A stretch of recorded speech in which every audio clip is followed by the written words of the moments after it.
शुक्र है तेरा खुदाया, मैं तो इस काबिल न था।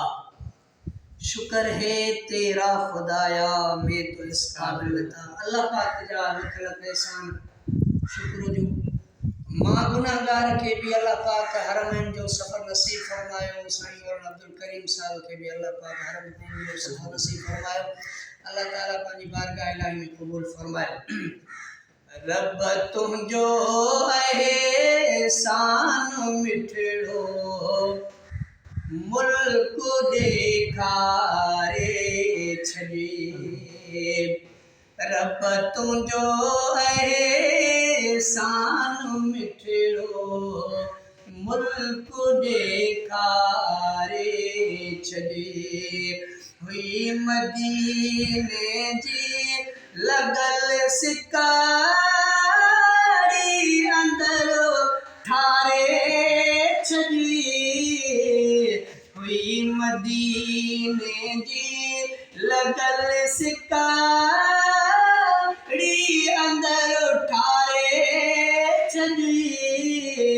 रब तुंहिंजो एहसान मिठड़ो मुल्क ॾेखारे छॾे। साल थिया सिकंदे सजण जो गुंबदे ख़ज़रा ॾिसां। साल थिया सिकंदे सजण जो गुंबदे ख़ज़रा ॾिसां।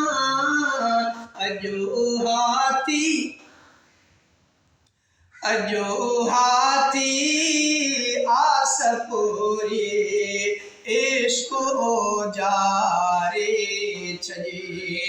अजो हाथी आस पूरी इश्क ओजारे छॾे। हुई मदीने जी लगल सिकारी अंदर ठारे छॾी। रब तुंहिंजो एहसान मिठड़ो मुल्क ॾेखारे छॾे।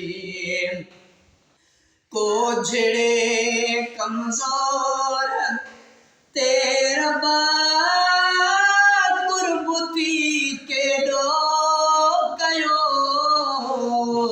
को झड़े कमज़ोर ते रबा कुर्बती केॾो कयो। जाम ज़मज़म जो ॾेई बेड़ो ॿुॾल तारे छॾे। हुई मदीने जी लगल सिकारी अंदर ठारे छॾी।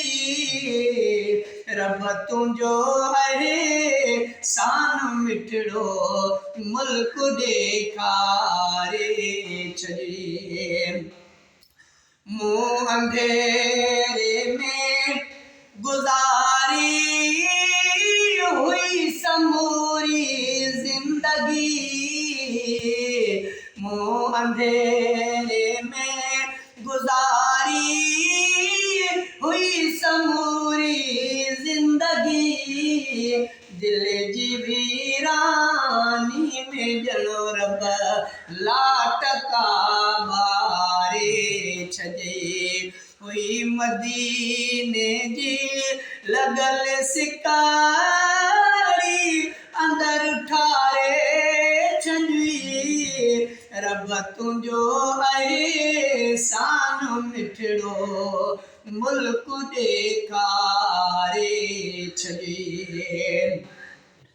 हरम मिठड़े में निमाज़ूं थी वयूं मूंखे नसीब।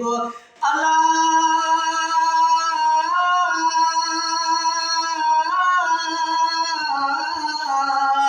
हो अला अला शलबा जप रे अला।